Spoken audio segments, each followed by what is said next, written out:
নমস্কার, news নাওয়ের prime নিউজে আপনাদের সবাইকে স্বাগত। আমি রয়েছি আপনাদের সাথে মীনাক্ষী। চোখ রাখছি খবরে।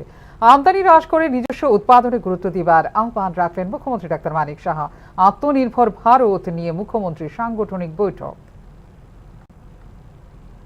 বিদেশি পণ্য আমদানি হ্রাস করে নিজস্ব উৎপাদন বৃদ্ধি করার উপর গুরুত্ব আরোপ করলেন মুখ্যমন্ত্রী ডাক্তার মানিক সাহা। শনিবার আত্মনির্ভর ভারত কর্মসূচির সার্থক বাস্তবায়ন নিয়ে আয়োজিত সাংগঠনিক বৈঠকে এই বার্তাই দিলেন মুখ্যমন্ত্রী ডাক্তার মানিক সাহা। 2047 সালের মধ্যে 30 ট্রিলিয়ন মার্কিন ডলারের বিকশিত ভারতের অংশ হিসেবে ত্রিপুরাও সহযোগী বলে এদিন জানিয়েছেন মুখ্যমন্ত্রী। যে আমাদের বিদেশ থেকে আপনারা জানেন যে চাইনার থেকে আগে ডল কেনা হতো।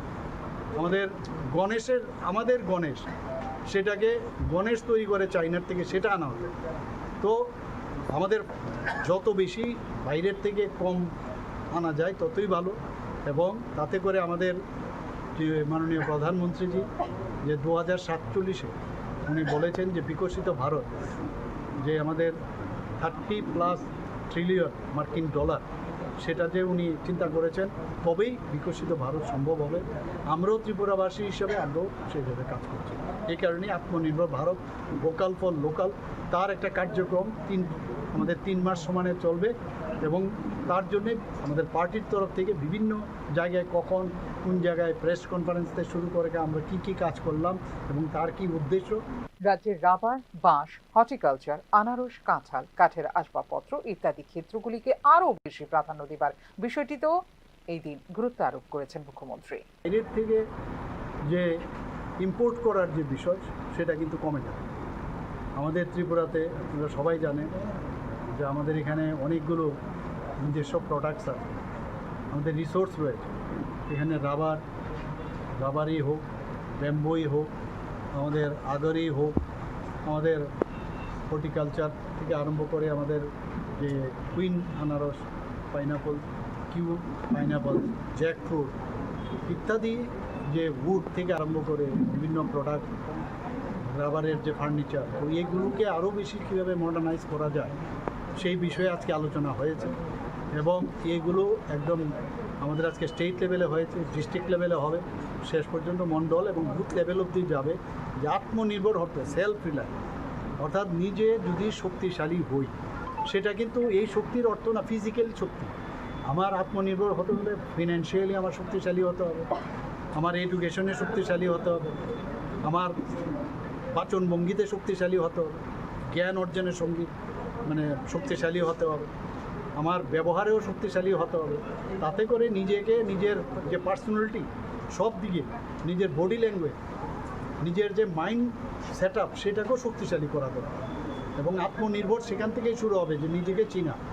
এই বিষয়ে 25শে সেপ্টেম্বর থেকে 25শে ডিসেম্বর পর্যন্ত আত্মনির্ভর ভারত কর্মসূচির অঙ্গ হিসেবে ভোকাল ফর লোকাল নিয়ে শনিবার বিজেপি ত্রিপুরা প্রদেশ সদর কার্যালয়ে আয়োজিত সাংগঠনিক বৈঠকে জোর সওয়াল করেন মুখ্যমন্ত্রী।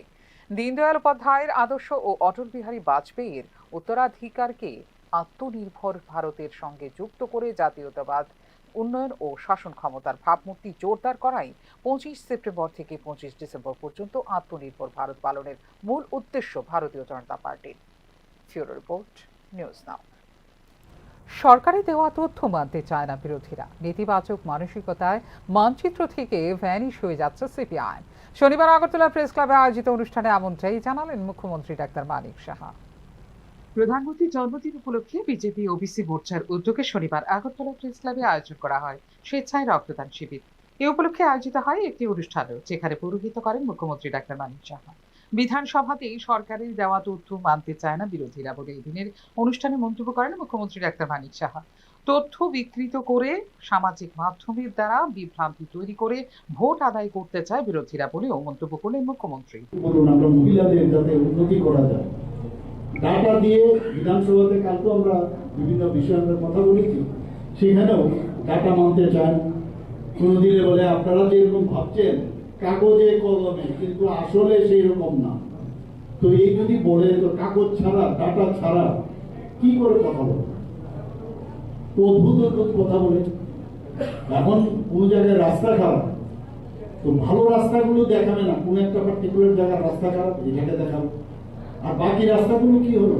এবং আমরা দেখেছি, আমার ব্যক্তিগত জীবনে আপনারাও দেখেছেন যে ত্রিপুরাতে মানে এটা একটা মানে রেইন হওয়ার প্রবণতা এখানে বেশি, মানে সারা বছরে এখানে বৃষ্টিপাত হয়, 4 মাস 3 থেকে 4 মাস বাদ দিলে বৃষ্টি হয়। এবং আমরা যদি ভুল না করি, আপনারা দেখবেন যে এই যে পিট হোল, যে রাস্তার মধ্যে ছোট ছোট গর্ত হয় বৃষ্টির কারণে, সেগুলো হয় আর কাজও করা যায় না। যদি আপনার 8 মাস যদি এই বৃষ্টিপাত থাকে আর সেখানে বৃষ্টি হলেই এগুলো আস্তে আস্তে খানাখন্দে পরিণত হয়। কিন্তু দেখবেন আপনারা আছে সেই কমলপুর ভয় আমরা মানছি সেটা, কিন্তু তার জন্য সাথে সাথে আমাদের এই সরকার যেভাবে আমরা যেগুলো বিষয়ে সমস্যা হলে আমরা কিন্তু তার দিকে আমরা নজর দিই।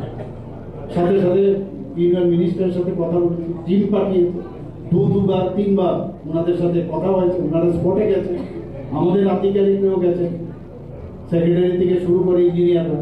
কিন্তু ওইটাকে দেখিয়ে তাড়াতাড়ি খালি বিভিন্ন, এখন তো সোশ্যাল মিডিয়ার যুগ, একটা আর্ধেকটা দেখাবে এরকম, আবার আর্ধেকটা আসল ভাষণটাকে কেটে ওই এমন একটা ভাষণ খুঁজে তাদের জন্য ওই যে মেকানিজমই আছে, ওই মেকানিক্স আমি বলবো বসে বসে থাকে, যে ওইটাকে কেটে এমন ভাবে দেখায় যে কত বেশি করে বিভ্রান্ত করে আমরা আগামী দিনে ভোটের বাক্সে ভোট যদি আনতে পারি। বিরোধী সিপিআইএমের নেতিবাচক মানসিকতার কারণে রাজনৈতিক মানচিত্র থেকে ভ্যানিশ যাচ্ছে দলটি বলেও এদিন মন্তব্য করেন মুখ্যমন্ত্রী ডাক্তার মানিক সাহা। প্রাক্তন মুখ্যমন্ত্রী আমি এক জায়গায় দেখলাম, উনি বলছিলেন যে একজন সাংবাদিকই ওনারা জিজ্ঞেস করছিলেন মন কি বাত অনুষ্ঠান, কিসের মন কি বাত অনুষ্ঠান, কে শুনে মন কি বাত? তো আমি বলছিলাম যে উনি একবার আমার মন কি বাত অনুষ্ঠানে একবার যদি আসেন আর ভিডিও যে ভার্চুয়ালি যখন দেখান, সারা ভারতবর্ষের পৃথিবীর লোক কিভাবে দেখে একবার দেখুক, আর আমাদের মানুষ কত দেখুক, মানে সবসময় একটা নেগেটিভ যে কথা এর থেকে বেরোতে পারে। সাধারণ মানুষ চায় যেটা সত্য সত্য, যেটা মিথ্যা মিথ্যা। আমি ভায়াসড হয়ে আমি যদি মিথ্যাটাকে বলি না, এটাকে সত্য হবে না। এবং যে কারণে তারা কিন্তু এখন মানে মানচিত্রে কিন্তু এখন আস্তে আস্তে করে ভ্যানিশ হয়ে যাচ্ছে। এবং ভারতীয় জনতা পার্টির সরকার এটা মানুষের সরকার, সেটা আগামী দিন থাকবে। আমি আগামী 22 সেপ্টেম্বর প্রধানমন্ত্রী নরেন্দ্র মোদীর রাজ্য সফরকে সামনে রেখে চলতি বিধানসভার অধিবেশন সংক্ষিপ্ত করার রাজ্য সরকারের যুক্তি কোনোভাবেই মানতে রাজি নয় বিরোধী রাজনৈতিক দলগুলো। বিষয়টি নিয়ে এক প্রস্তুত তর্ক বিতর্ক ট্রেজারি বেঞ্চ এবং বিরোধী বেঞ্চের মধ্যে। রাজ্য বিধানসভা চলতি বর্ষাকালীন অধিবেশনের মধ্যে সরকারি দেওয়া তথ্য না মানার বিষয়টি নিয়ে বিরোধীদের সমালোচনায় মুখ্যমন্ত্রীর এই ধরনের মন্তব্য তাৎপর্যপূর্ণ বলে মনে করছে রাজনৈতিক বিশ্লেষক মহল। আগরতলা প্রেস ক্লাবে আয়োজিত এদিনের শিবিরে অংশ নেন 129 জন স্বেচ্ছা রক্তদাতা। ফিউরো রিপোর্ট, নিউজ নাও। 8 বছর পূর্তিতেও সাংবাদিক শান্তনু ভৌমিক হত্যা মামলায় দোষীদের শাস্তি অধরা। এদিকে এই মামলায় অভিযুক্তরা সরকারেরই শরিক বলে প্রতিক্রিয়া দিল সিপিআইএম। 2017 সালে সাংবাদিক শান্তনু ভৌমিকের হত্যাকাণ্ডের পর 8 বছর পেরিয়ে গেলেও এখনো পর্যন্ত অধরা বিচার। এই মামলায় বিচার প্রক্রিয়া দীর্ঘসূত্রিতায় আটকে আছে এবং ন্যায় বিচার পাচ্ছে না ভুক্তভোগীদের পরিবার। শনিবার সাংবাদিক শান্তনু ভৌমিকের হত্যার 8ম বর্ষপূর্তিতে এমনটাই জানালো সিপিআইএম। 2017 সালে এই হত্যা মামলার তদন্তে সিট গঠন করেছিল রাজ্য সরকার। সরকার পরিবর্তনের পর সিবিআইকে দেওয়া হয় তদন্তের দায়িত্ব, কিন্তু এই ক্ষেত্রে শাস্তি কি হলো তা জানে না সাধারণ মানুষ বলে প্রতিক্রিয়া সিপিআইএম। এই হত্যা মামলার অভিযুক্তরা বর্তমানে সরকারের অংশীদার বলেও মন্তব্য করেন সিপিআইএম নেতা তথা প্রাক্তন মন্ত্রী মানিক দে। সঙ্গে সঙ্গে রাজ্য সরকার, তৎকালীন রাজ্য সরকার তথা বামফ্রন্ট সরকার স্পেশাল ইনভেস্টিগেশন টিম উচ্চপদস্থ অফিসারদের দায়িত্বে গঠন করা হয়। তদন্ত চলে, গ্রেপ্তার হন কয়েকজন এবং চার্জশিটে প্রথম অংশ দাখিলও করা হয়। বিচার প্রকল্প যখন বিচারের কাজ যখন শুরু হবে তখন সরকার পরিবর্তন হয়। আমরা লক্ষ্য করলাম যে সিবিআই তদন্ত দাবি করেন, ঠিক আছে সিবিআই তদন্ত দিতেই পারেন, সিবিআই তদন্ত দিয়েছেন। তো আজ পর্যন্ত শান্তনু ভৌমিকের এই হত্যাকাণ্ডের সঙ্গে যারা যুক্ত তাদের কি শাস্তি হলো, কি ব্যবস্থা নেওয়া হলো, গ্রেপ্তার হলেন কিনা রাজ্যবাসী জানেন। এবং রাজ্য সরকারের দৃষ্টিতে বহুবার বিষয়গুলি দৃষ্টি আকর্ষণ করা হয়েছে, কিন্তু কোনো পদক্ষেপ নিয়েছেন বলে আমাদের জানা নেই। আমরা লক্ষ্য করছি যারা এই ঘটনাগুলোর সঙ্গে যুক্ত, এফআইআর নেম ছিল, তাদের নাম ছিল, এই অভিযুক্তরা কোনো কোনো ক্ষেত্রে দেখা যায় ব্লকের দায়িত্ব নিয়েছে। এই নতুন সরকার ক্ষমতা আসার পর তাদেরকে দায়িত্ব দিয়েছে এবং সরকারের বিভিন্ন পদের সঙ্গে যুক্ত, এবং সরকারের অংশীদারত্ব যারা নিয়েছেন, যারা এখন সরকারের অংশীদার, 3টি দলের সরকার, তার মধ্যে একটি দলের লোকও সেখানে যুক্ত। সরকার এটা পরিষ্কার যে যারা প্রকৃত দোষী তাদেরকে আড়াল করার জন্যই এই পদক্ষেপগুলো নিয়েছেন, নাহলে এতদিনের দোষী গ্রেপ্তার হওয়ার কথা, ব্যবস্থা নেওয়ার কথা। প্রকৃত দোষীদের আড়াল করতে এক্ষেত্রে কোনো শাস্তি হচ্ছে না। শুধু তাই নয়, আদৌ দোষীদের শাস্তি হবে কিনা তা নিয়েও আশঙ্কা প্রকাশ করেছেন সিপিআইএম নেতৃত্ব। প্রায় 8 বছর হয়ে গেছে এবং সেখানে গিয়ে 8 বছরও কোনো ব্যবস্থা সেখানে নিলেন না। আদৌ সেই সমস্ত দোষীরা শাস্তি পাবেন কিনা মানুষের মধ্যে সন্দেহ তৈরি হয়েছে। কারণ এই সরকারের সময় যেখানে এই ধরনের হত্যাকাণ্ড ঘটছে সেখানে দোষীদের আড়াল করা সরকারের একটা দায়িত্ব হয়ে গেছে, যে সে প্রকৃত দোষী যারা তাদেরকে আড়াল করো, তাদের বিরুদ্ধে কোনো ব্যবস্থা নেবে না। এটা একটা সরকারের বৈশিষ্ট্য হয়ে গেছে। মানুষের মধ্যে স্বাভাবিক কারণে প্রশ্ন উঠেছে, সন্দেহ তৈরি হয়েছে আদৌ এই দোষীদের শাস্তি পাবে কিনা। এবং এই ধরনের একটা সাংবাদিকতা, অল্প বয়সে একটি তরুণ তাজা যুবক নৃশংসভাবে কোনো দেয়, সে আসামিটা গ্রেপ্তার হবে না এটা বলা যায়। 2017 সালের 20 সেপ্টেম্বর আইপিএফটি এবং টিজিপি কর্মীদের মধ্যে সংঘর্ষের খবর সংগ্রহ করতে গিয়ে দলবদ্ধ আক্রমণের শিকার হয় মর্মান্তিকভাবে প্রাণ হারান সাংবাদিক শান্তনু ভৌমিক। তখন তার বয়স ছিল মাত্র 27। এই ঘটনা নাড়িয়ে দিয়েছিল গোটা দেশের সংবাদ জগৎকে। শান্তনুর হত্যার অল্প কিছুদিন পরেই গৌরী লঙ্কেশ এবং সুদীপ দত্ত ভৌমিকের মতো আরও 2 সাংবাদিক নিহত হন, যা আরও ঝুঁকির মুখে ফেলে দেয় দেশের গণমাধ্যমকে। সাংবাদিক শান্তনু ভৌমিক এবং সুদীপ দত্ত ভৌমিকের হত্যা মামলার বিচার পর্ব এখনও শেষ না হওয়ার বিষয়টি নিয়ে স্বাভাবিকভাবে প্রশ্ন উঠছে পুরো ব্যবস্থাটির ওপর। ফিউরো রিপোর্ট, নিউজ নাও। সরকারি কর্মচারীদের মহার্ঘ ভাতা প্রসঙ্গে এখনো পর্যন্ত কোনো চিন্তা ভাবনা হয়নি বলে স্পষ্ট জানিয়ে দিলেন মুখ্যমন্ত্রী ডাক্তার মানিক সাহা। সরকারি কর্মচারীদের যখন মহার্ঘ ভাতা দেওয়া হবে তখন সবাই জানতে পারবে। তবে আপাতত এই বিষয়ে সরকারের কোনো পরিকল্পনা বা সিদ্ধান্ত হয়নি বলে শনিবার সাংবাদিকদের এক প্রশ্নের উত্তরে জানিয়েছেন মুখ্যমন্ত্রী।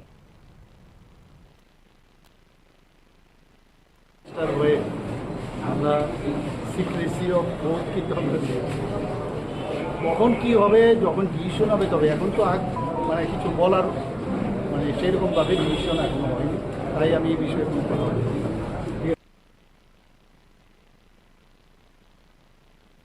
অবৈধ অনুপ্রবেশ বন্ধ করা এবং অনুপ্রবেশকারীদের স্বদেশে ফেরত পাঠানোর দাবিকে সামনে রেখে আগামী 13 অক্টোবর 12 ঘন্টার ত্রিপুরা বন্ধের ডাক দিয়েছে রাজ্যে বিজেপির সরকারের সহযোগী তিপ্রামথা। সাংবাদিক সম্মেলন করে এই কথাই জানিয়েছে তিপ্রামথা। ত্রিপুরায় অনুপ্রবেশ ইস্যু হয়ে উঠেছে রাজনৈতিক আলোচনার কেন্দ্রবিন্দু। সীমান্তবর্তী রাজ্য হওয়ায় অবৈধভাবে প্রবেশকারী মানুষের সংখ্যা নিয়ে রাজনীতিকদের মধ্যে সবসময় মতানৈক্য থাকে। এবার সেই পুরনো ইস্যুকেই নতুন করে সামনে এনেছে রাজ্যে বিজেপি সরকারের সহযোগী তিপ্রামথা। তাৎপর্যপূর্ণভাবে অনুপ্রবেশ রুখতে কেন্দ্রীয় নির্দেশিকা কার্যকর না করায় সরাসরি রাজ্য সরকারের ব্যর্থতাকে দায়ী করেছে তিপ্রামথা। একই সঙ্গে এই ইস্যুতে বন্ধের ডাক দিয়ে রাজ্য রাজনীতিতে চাপ বাড়িয়ে দিল মথা। শনিবার আয়োজিত সাংবাদিক সম্মেলনে 13 অক্টোবর রাজ্যে 12 ঘন্টার বন্ধ আহ্বান করা হয়েছে বলে জানিয়েছেন তিপ্রামথা। অবৈধ অনুপ্রবেশ বন্ধ করা এবং অনুপ্রবেশকারীদের স্বদেশে ফেরত পাঠানোর দাবিকে সামনে রেখে এই আহ্বান বলে জানিয়েছেন মথা নেতৃত্ব রঞ্জিত দেববর্মা। আমরা দেখেছি এ কারণে সিভিল সোসাইটি থেকে আগামী 13 অক্টোবর 2025 ওই দিন আমরা সারা ত্রিপুরায় 12 ঘন্টার বন আমরা আহ্বান করেছি। কি কারণে আমরা বন আহ্বান করেছি তার ব্যাখ্যা আমরা এখানে তুলে ধরেছি, এখানে আমরা স্পষ্ট দিয়েছি। এখানে কি কারণে আমরাকে করতে হয়েছে সেটা আমি আপনাদের কাছে তুলে ধরছি। প্রথমত হচ্ছে যে আমাদের কেন্দ্রীয় সরকারের যে দিক নির্দেশনা অনুসারে ত্রিপুরায় বেআইনি অনুপ্রবেশকারী বিদেশিদের শনাক্ত করার জন্য প্রশাসনিক অপারেশন শুরু করতে হবে। এটা মিনিস্টার অফ হোম অ্যাফেয়ার্স থেকে নির্দেশনা আসার পরেও ত্রিপুরায় এটার কোনো স্টেপ নেওয়া হচ্ছে না, কোনো পদক্ষেপ নেওয়া হচ্ছে না। যেটা আসামে নেওয়া হয়েছে, যেটা দিল্লিতে নেওয়া হয়েছে, যেটা গুজরাটে নেওয়া হয়েছে, হরিয়ানায় নেওয়া হয়েছে, মহারাষ্ট্রে নেওয়া হয়েছে, কিন্তু এই ব্যাপারে ত্রিপুরার মাননীয় মুখ্যমন্ত্রী মহোদয়, যিনি স্বরাষ্ট্র দপ্তরের ভারপ্রাপ্ত মন্ত্রী, তিনি এই ব্যাপারে কিছু বলছেন না। কেন বলছেন না? উনি মাঝে মাঝে সাংবাদিকদের মুখোমুখি বলেন যে 2014 31 ডিসেম্বর পর্যন্ত বেআইনি অনুপ্রবেশকারীদের তাদেরকে মানে এখানে বৈধতা দেওয়া হবে, নাগরিকত্ব দেওয়া হবে। ভালো কথা। এখন 2024 31 পর্যন্ত করা হয়েছে, এটাও ভালো, এক্সটেনশন করা হয়েছে, এটা ভালো কথা। কিন্তু আমরা সিভিল সোসাইটি সেটাকে মানিনি, কিন্তু করো। কিন্তু ত্রিপুরা রাজ্যের এডিসি রয়েছে, এডিসিতে সিএ লাগু হওয়ার কথা না। আর সবচেয়ে যারা এখানে অবৈধভাবে আছে তারা তো আজকে সিএ নাগরিকত্ব পাওয়ার জন্য তারা তো অনলাইনে তারা তো আজ পর্যন্ত কেউ অ্যাপ্লাই করেনি। এখানে আমাদেরকে বুঝতে হবে। মথার অভিযোগ, স্বরাষ্ট্র মন্ত্রক থেকে অনুপ্রবেশকারীদের চিহ্নিতকরণ ও ফেরত পাঠানোর নির্দেশ দেওয়া হলেও সেই নির্দেশ কার্যকর করেনি ত্রিপুরা সরকার। ফলে এই ইস্যুটি শুধুমাত্র প্রশাসনিক নয়, রাজনৈতিক টানাপোড়েনেরও প্রতিফলন বলে মনে করছেন রাজনৈতিক বিশ্লেষকরা। তবে কি বিজেপি এবং তীব্রমথার অবস্থান এক হলেও কার্যকরী পদক্ষেপে রয়ে গেছে ফাঁক ফোকর? তীব্রমথা যে বিষয়টি বিশেষভাবে উল্লেখ করেছে তা হলো সিএএ এবং সম্প্রতি জারি হওয়া নতুন ছাড়পত্র। 2014 সালের আগে আসা শরণার্থীদের জন্য সিএএ নাগরিকত্বের রাস্তা খুলে দিয়েছে, কিন্তু 2024 সালের শেষ পর্যন্ত আসা মানুষদের অপরাধী হিসেবে গণ্য না করার সিদ্ধান্ত কার্যত সীমান্তকে আরও দুর্বল করেছে বলে অভিযোগ। এই অবস্থান বিরোধীদের হাতে অস্ত্র তুলে দিচ্ছে, কারণ তারা দাবি তুলতে পারেন কেন্দ্র নিজেই আইন শিথিল করে উৎসাহ দিচ্ছে অনুপ্রবেশকে। শাসক দল সব সময় বলে এসেছে যে পুলিশ ও বিএসএফ অনুপ্রবেশ রুখতে তৎপর, কিন্তু সাম্প্রতিককালে আমবাসা, বিলোনিয়া ও উদয়পুর অনুপ্রবেশকারীদের আটক হওয়ার ঘটনা এই দাবিকে প্রশ্নবিদ্ধ করছে। ত্রিপুরা শিবির এই ইস্যুকে ব্যবহার করে বিশেষত আসন্ন ত্রিপুরা উপজাতি স্বশাসিত জেলা পরিষদের নির্বাচনকে সামনে রেখে রাজনৈতিক চাপ তীব্র করার এই কৌশল গ্রহণ করেছে বলে মনে করছেন বিশ্লেষকরা। বন্ধ সাধারণ মানুষের জীবন জীবিকাকে ব্যাহত করবে, ব্যবসা বাণিজ্য, পরিবহন ব্যবস্থা স্থবির হয়ে পড়বে। প্রশ্ন উঠছে, অনুপ্রবেশ রুখতে কতটা কার্যকর হতে পারে বন্ধ? অনুপ্রবেশ ইস্যু ত্রিপুরার রাজনীতিতে বরাবরই একটি সংবেদনশীল বিষয়। এবার তীব্রমথার এই বন্ধের ডাক প্রমাণ করল এই প্রশ্নে আরো তীব্র হতে চলেছে রাজনীতির মেরুকরণ। কেন্দ্রীয় আইন ও রাজ্য প্রশাসনের ফাঁকফোকর ব্যবহার করে কি মাঠ গরম করার চেষ্টা করছে তীব্রমথা, তা নিয়ে হচ্ছে প্রশ্ন। তবে এই ইস্যু আগামী দিনে রাজ্যের রাজনৈতিক সমীকরণে বড়সড় প্রভাব ফেলতে পারে কিনা, তাই এখন লাখ টাকার প্রশ্ন। ফিউরো রিপোর্ট, নিউজ নাও। মির্জায় মহিলাকে পুড়িয়ে মারার ঘটনা 48 ঘন্টা পরেও হয়নি কেউ গ্রেপ্তার। এদিকে শনিবার মৃতার বাড়িতে গিয়ে সুবিচারের আশ্বাস দিলেন মন্ত্রী প্রণজিৎ সিংহ রায়। গোমতী জেলার মির্জা এলাকায় অঞ্জলি সরকারের মৃত্যুর ঘটনায় দোষীদের গ্রেপ্তার করা হবে বলে আশ্বাস দিলেন অর্থ দপ্তরের মন্ত্রী প্রণজিৎ সিংহ রায়। শুক্রবার ঘটে যাওয়া এই মর্মান্তিক ঘটনার তীব্র নিন্দা জানিয়ে মৃতার বাড়িতে যান এবং শোকসন্তপ্ত পরিবারের প্রতি গভীর সমবেদনা জ্ঞাপন করেন মন্ত্রী প্রণজিৎ সিংহ রায়। এই ঘটনার সঠিক তদন্ত হবে এবং দোষীদের বিরুদ্ধে কঠোর ব্যবস্থা নেওয়া হবে বলে আশ্বাস দেন তিনি। হঠাৎ নিচেতে কি কারণে আসে স্যার আজকে? ঘটনা সবাই জানে, এটা সারা রাজ্যের মধ্যে খবর যে একজন গত পরশুদিন রাত্রেবেলা যেখানে মহিলার সঙ্গে একটা ঘটনা হয়েছে, এটা তো এমন না যে এখানে চাপা পড়ে আছে, এটা ঘটনা। এর পরবর্তী সময়ে গতকাল মর্নিংয়ে যে ঘটনা হয়েছে সেটা কি সত্যতা যা আছে সেটা আমাদের আইন মোতাবেক পুলিশের কাজ করছে নিরপেক্ষভাবে। এখানে কোনো ভাবার কারণ নাই যে এই ঘটনার পেছনে কে বা কারা আছে, তাদের নামটা বড় কথা নয়, যে এটা যে অপরাধী তাকে শাস্তি পেতে হবে। এর জন্য কোথাও কোনো গ্যাপ নেই এবং বলার কোনো অপেক্ষা থাকবে না। অনেকে মনে করতে পারে যে এটা বোধহয় এমনি চলবে না। আমার এখানে সবাই যথেষ্টভাবে গুরুত্ব নিয়ে পার্টি, পলিটিক্স, মন্ত্রী, বিধায়ক সবই এখানে আছে এবং সঙ্গে এখানে এসপি সাহেবও আছেন। উনি সকাল থেকে এটা দেখছেন এবং এটার জন্য যা যা করণীয় কর্তব্য অ্যাজ পার ল, আইন অনুযায়ী যা করতে হবে সেটা করতে হবে। নির্মম এই হত্যাকাণ্ডের ঘটনায় রাজনৈতিক দলের রং দেখা হবে না বলেও দাবি করেন অর্থমন্ত্রী প্রণজিৎ সিংহ রায়। আছে বলেছে এবং যেসব ব্যক্তির বিরুদ্ধে অভিযোগ আছে সেগুলো অবশ্যই তদন্তের ক্রমে এবং সেগুলো যা যা করে নিতে হবে।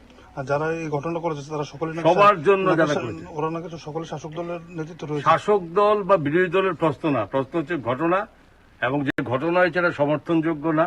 এই ঘটনাকে কেউ আমরা বা আমাদের সরকার আমরা কখনো এটা সমর্থন করি না, এবং যারা করেছে ঘটনা তাদের জন্য অবশ্যই আইন মোতাবেক শাস্তি নিতে হবে। এবং যেদিন ঘটনাটা হয়েছিল, যেদিন উনি থানাতে গিয়েছিল সঠিকভাবে সেখান থেকে পরিষেবা পায়নি, সে বিষয়ে কি বলবেন স্যার? অবশ্যই সেখানেও দেখা হচ্ছে, এবং যদি যারা কেউ যদি এখানে যদি ডিউটি সম্পর্কে কোনো রকম ভাবে এদের ডিউটি পারফরমেন্স রাইটলি না করে থাকে, তাদের বিরুদ্ধে অ্যাডমিনিস্ট্রেটিভ সেখানে অবশ্যই অ্যাকশন উইল বি টেকেন।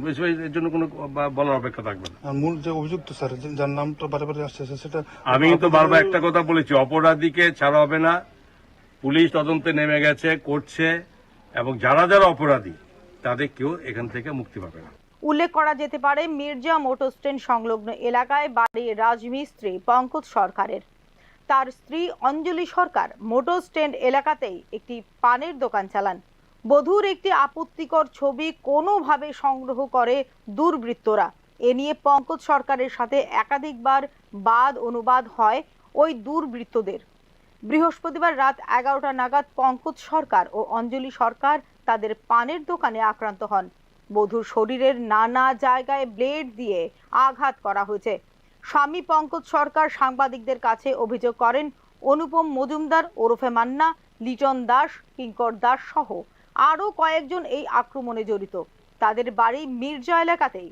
অভিযুক্ত অনুপম মজুমদার হচ্ছেন কাকরাবন মির্জা বিধানসভা কেন্দ্রের বিধায়ক জিতেন্দ্র মজুমদারের ভাইপো। রাতে আক্রমণ চলাকালীন সময়ে স্বামী স্ত্রী কাকরাবন থানাকে বিষয়টি জানালে পুলিশ ঘটনাস্থলে আসেননি বলে অভিযোগ। পরে আক্রান্ত স্বামী স্ত্রী থানায় গিয়ে অভিযোগ করেন। এরপর কাকরাবন সামাজিক সংস্থা থেকে তাকে চিকিৎসা করিয়ে বাড়ি ফিরিয়ে আসেন। কাকরাবন যাওয়া আসা এবং বাড়িতে আসার পরও দুর্বৃত্তরা তাদের খুন করার জন্য কয়েকবার চেষ্টা করে বলে অভিযোগ করেছেন পঙ্কজ সরকার। স্বামী স্ত্রীকে মারধরের ঘটনার ভিডিওটি ইতিমধ্যেই সামাজিক মাধ্যমে ছড়িয়ে পড়েছে ব্যাপকভাবে। ভিডিওতে স্পষ্ট দেখা যাচ্ছে আক্রমণকারী দুর্বৃত্তদের।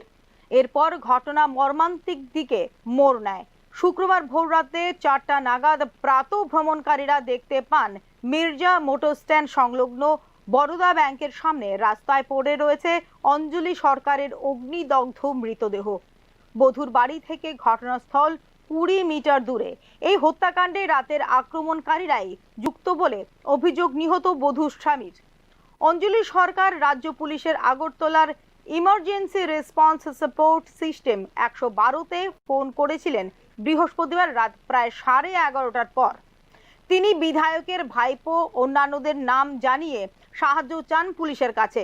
কন্ট্রোল রুম থেকে কাকরাবন থানার ডিউটি অফিসারকে ঘটনা সম্পর্কে অবগত করে পদক্ষেপ নিতে বলা হয়, কিন্তু নেওয়া হয়নি কোনো ব্যবস্থাই। এমনকি ভোরে অগ্নিদগ্ধ মৃতদেহ দেখার 1.5 ঘন্টা পর আসে পুলিশ। গোটা ঘটনায় পুলিশের ভূমিকা সন্দেহজনক বলে মনে করেছেন এলাকাবাসী। 112-তে ফোন করলে সমস্ত কথাবার্তা স্বয়ংক্রিয়ভাবে রেকর্ড হয়ে যায়। নিহত বধূর বয়ান সেখান থেকে উদ্ধার করে দোষীদের চিহ্নিত করে আইনের আওতায় আনার দাবি উঠেছে সব মহল থেকে। Bureau report, news now. শারদীয়া দুর্গোৎসবের বাকি আর মাত্র কয়েকটা দিন, প্রস্তুতি প্রায় চূড়ান্ত পর্যায়ে। এদিকে দুর্গাপুজোর চাঁদা নিয়ে কঠোর বার্তা দেওয়া হয়েছে প্রশাসনিক পর্যায়ে। এক্ষেত্রে কতটা নিয়ন্ত্রণে রয়েছে পরিস্থিতি, এই নিয়ে সাধারণ প্রতিক্রিয়া তুলে ধরা হচ্ছে এবারের প্রতিবেদনে। রাজ্যে দুর্গাপূজাকে ঘিরে চাঁদা সংগ্রহের প্রশ্ন দীর্ঘদিন ধরেই বিতর্কিত বিষয়।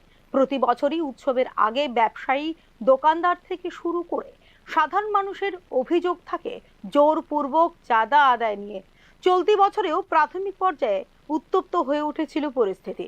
ঠিক তখনই আসে সরকার প্রমুখ মুখ্যমন্ত্রী মানিক সাহার সরাসরি বার্তা, পুজো উদ্যোক্তারা কারোর ওপর জোর করবেন না, বরং স্বেচ্ছা অনুদানেই গুরুত্ব দিতে হবে বলে জানিয়েছিলেন মুখ্যমন্ত্রী এবং তার প্রশাসন। স্বাভাবিকভাবেই প্রশ্ন উঠেছে, বাস্তবে কতটা কার্যকর হয়েছে এ বার্তা, তা নিয়ে সাধারণ মানুষের কাছে পৌঁছে গিয়েছিল নিউজ নাও। শারদীয় দুর্গা উৎসব শুরু হতে বাকি মাত্র আর কয়েকটা দিন। এই চাঁদা কালেকশন চলছে জোর পর্যায়ে। এখনো পর্যন্ত চাঁদা নিয়ে চাঁদাবাজির বিশেষ চাপাচাপি নেই বলেই উঠে আসে সাধারণের প্রতিক্রিয়ায়। মুখ্যমন্ত্রী বিভিন্ন সময়ে মানে চাঁদা নিয়ে সেরা বিভিন্ন বিবৃতি দিচ্ছে, তারপরেও দেখা যাচ্ছে বিভিন্ন ক্লাব বা পূজা সংস্থারা চাঁদা নিয়ে সেটা জুলুম করতেছে। না, এই ব্যাপারে তো কোনো মন্তব্য নেই, তবে এরকম আমাদের মার্কেটে কোনো ক্লাব এরকম কোনো চাঁদা ঝুলুম নেই, যা দিচ্ছি তাই নিচ্ছি, কারণ কি বাড়িঘরও না তো এরকম কোনো ঝামেলা পাইনি, তবে আমরা যা দিচ্ছি তাই নিচ্ছি, কোনো কিছু নেই। দুর্গাপূজায় চাঁদার বিষয়টি এক সময় হয়ে উঠেছিল অনেকটাই বিভীষিকার মতো। এতে ভাবমূর্তি ক্ষুণ্ণ হয় সরকারেরও। চাঁদা নিয়ে চাঁদাবাজি বন্ধ হলে এদিকে যেমন জনমনে স্বস্তি আসে, অন্যদিকে দায়বদ্ধতা বাড়ায় সরকারের। কারণ মুখ্যমন্ত্রীর প্রকাশ্য নির্দেশের পরও যদি কোথাও জোরপূর্বক চাঁদা আদায়ের ঘটনা ঘটে, তবে তার আদায় এড়াতে পারবেন না প্রশাসন। ইতিমধ্যেই এই বিষয়ে নজরদারি বাড়িয়েছে বলে দাবি প্রশাসনের। অভিযোগ পেলে দ্রুত ব্যবস্থা নেওয়ারও দেওয়া হয়েছে আশ্বাস। আশ্বাসের পরও বিক্ষিপ্ত ঘটনার সুযোগ থেকেই যায় অনেক সময়। এক থেকে যার বয়স মিডিয়াম হোক, ছোট ছেলেরা হোক, সবে বাইরে একসঙ্গে, তারা একসঙ্গে সবসময় চাঁদা তোলে। তারা কেউ ওর বাড়ি গিয়ে কোনোদিন জুলুম করছে না, বলে আমার এত টাকা দিতেই লাগবে, এত টাকা আমার লাগবো, আমরা এত টাকা দিবেন, তারা কইব চাঁদা দিব। মুখ্যমন্ত্রী এবং প্রশাসনের বার্তার পর স্বেচ্ছা অনুদানকেই প্রাধান্য দেওয়া হবে বলে জানিয়েছে পুজো উদ্যোক্তারা। তবে বাস্তবে এর সিদ্ধান্ত কতটা কার্যকর হবে তা নির্ভর করবে স্থানীয় পর্যায়ে কমিটির দৃষ্টিভঙ্গি ও রাজনৈতিক প্রভাবের উপর। অনেক পূজা উদ্যোক্তার ওপরই প্রত্যক্ষ বা পরোক্ষ প্রভাব থাকে রাজনৈতিক দলের, যা আজ ওপেন সিক্রেট। তবে একদিকে ব্যবসায়ী ও মধ্যবিত্তদের আস্থা বাড়ানো, অন্যদিকে এই বিষয়ে বিরোধীদের হাতে অযথা ইস্যু তুলে না দেওয়াই মূল লক্ষ্য সরকারের। ব্যুরো রিপোর্ট, নিউজ নাও।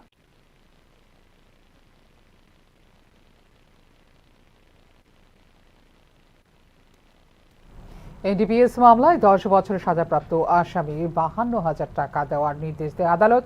আদালতের পক্ষ থেকে 2 মাস আগে সিপাহীজলা জেলার জেলা শাসককে এই বিষয়ে চিঠি পাঠানো হয়। আসামির নাম শম্ভু দাস, বাড়ি বিশালগড় থানাধীন চরিলাম রাজীব কলোনি কালীঠিলা এলাকায়। 7 মাস আগে আমবাসা এলাকায় নিঃসাদ্রব্য সহ পুলিশের হাতে ধরা পড়ে শম্ভু দাস। তার বিরুদ্ধে এনডিপিএস অ্যাক্টে মামলা দায়ের করলে আদালত 10 বছরের সাজা ঘোষণা করে এবং বর্তমানে সে জেলে রয়েছে। শনিবার বিশালগড়ের ডিসিএম প্রসেনজিৎ দাসের নেতৃত্বে শম্ভু দাসের বাড়িতে গিয়ে গোটা বিষয়টি তদন্ত করা হয়। সর্বশেষে সাংবাদিকদের মুখোমুখি হয়ে এই বিষয়ে বিস্তারিত জানান।